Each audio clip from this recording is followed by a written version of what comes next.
He's one of the few guys remaining at the MLB level that keeps me from feeling really old when I watch baseball. And thankfully, the Arizona Diamondbacks saw enough in a very tough 2025 campaign to give the soon-to-be 40-year-old another kick at the MLB can in 2026. The guy I'm referring to is Carlos Santana.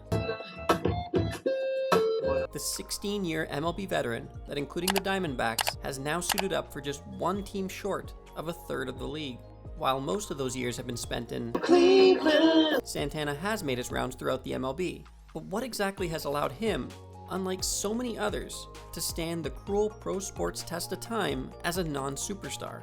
In this video, I'm going to take a quick dive into the long-standing MLB career of Carlos Santana, what has kept him valuable to teams in the back end of his career, and what exactly the D-backs can expect from him in 2026.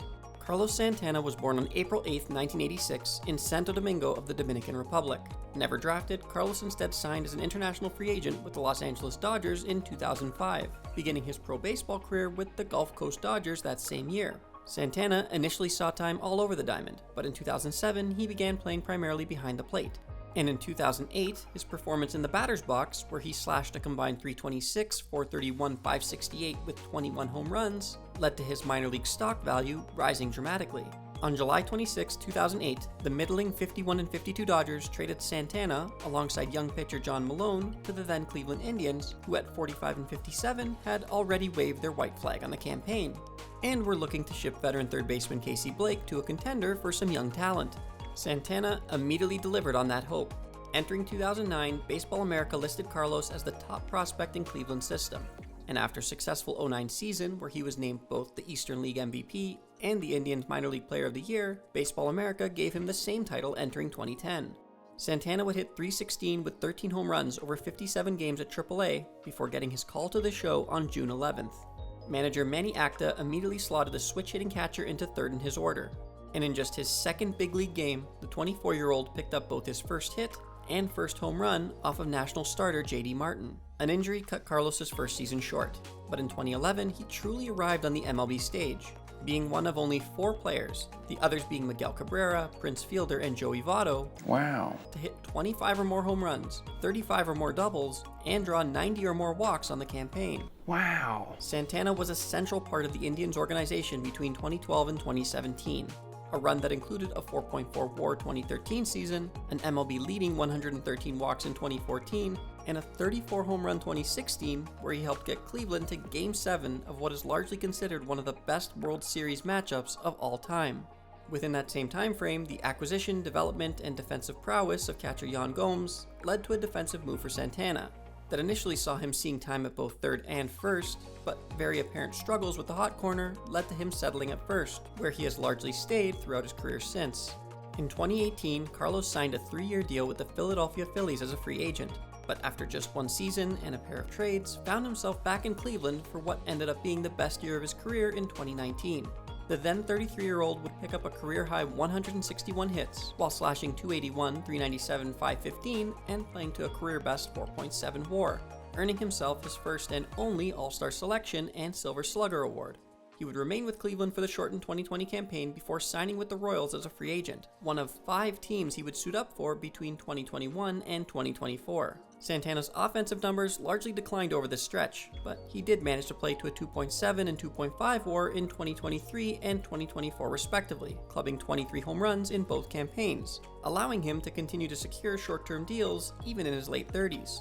In 2025, the veteran reunited with Cleveland for the 3rd time in his career, but this time failed to keep the magic going. He slashed a paltry .219, .308, .325 while playing to a career-low 77 OPS+, and was released by the Guardians on August 28th. He would sign with the Cubs on September 1st, but failed to provide much value over limited action to the playoff-bound club. I personally thought this would mark the end of the 16-year veteran's MLB career, with him having plenty to be proud of. But the Arizona Diamondbacks still think the 3rd oldest guy in the MLB, at least until Max Scherzer signs somewhere, still has something to offer. So let's see what exactly that could be. Just before I get to that, I do want to quickly ask you to please take a second and subscribe to help me to be able to continue to make content like this available for you for free via YouTube. Thanks. The first performance-based factor that has kept Santana in the MLB for as long as he has been is his elite eye at the plate. Carlos is the MLB's active leader in base on balls with 1,330 in his career, good for a tie with Tim Raines for 40th all-time in MLB history. Even in a very down 2025 campaign, where Santana had a career-high 19.2% strikeout rate and 24.8% chase rate, he still saw an impressive average of 4.14 pitches per plate appearance, and earned a well above average 11% walk rate. In addition to having a great eye, Carlos has also established himself as a top-tier defender at first base. He has a career .994 fielding percentage over a whopping 12,798 innings at the position, and in 2024, his age 38 season, he earned his first Gold Glove, becoming the oldest position player in MLB history to win the award for the first time in his career. And despite his offensive struggles in 2025, he still recorded 8 outs above average, the third highest mark in the MLB for first baseman. Santana has also stuck around thanks to the ongoing fair bit of pop in his bat. His 335 career home runs is tied for 118th all-time with Robinson Cano and Darryl Strawberry. And as I said earlier, he's hit 23 in a campaign as recently as 2024. The final, albeit cliche thing that Santana undoubtedly offers is veteran leadership. It takes a lot to stick in the majors, and over his 2,200 plus games and 9,200 plus plate appearances across 9 organizations, 10 if you include his time in the Dodgers farm system, Carlos has certainly seen and experienced a lot. He's also played in 30 postseason games, making him a wealth of information for any teammate to tap into on even the biggest stages of the season. It's these factors that, in my opinion, have allowed a clear non-superstar in Santana to stick around the MLB for as long as he has. And I personally love that for both him and the game of baseball. So what can the D-backs expect from him in 2026? The first thing they're guaranteed to get is the aforementioned leadership, something that a relatively young team could benefit from. But in terms of tangible output, they should have a bat solid enough to be a better offensive option versus lefties than the D-backs' slated primary first baseman, Pavin Smith. Like so many left-handed hitters, Smith struggles mightily against southpaws, while the switch-hitting Santana has hit them dramatically better over his career. Santana should also serve as a solid defensive replacement at the position in close games, making him even more of an option off the bench should an opposing manager throw a lefty out of the pen late. To me, the move makes a lot of sense for both sides, especially at the $2 million price point. It should be interesting to see how it pans out, and if 2026 winds up being Santana's final year in the show. What are your thoughts on Carlos Santana's career thus far?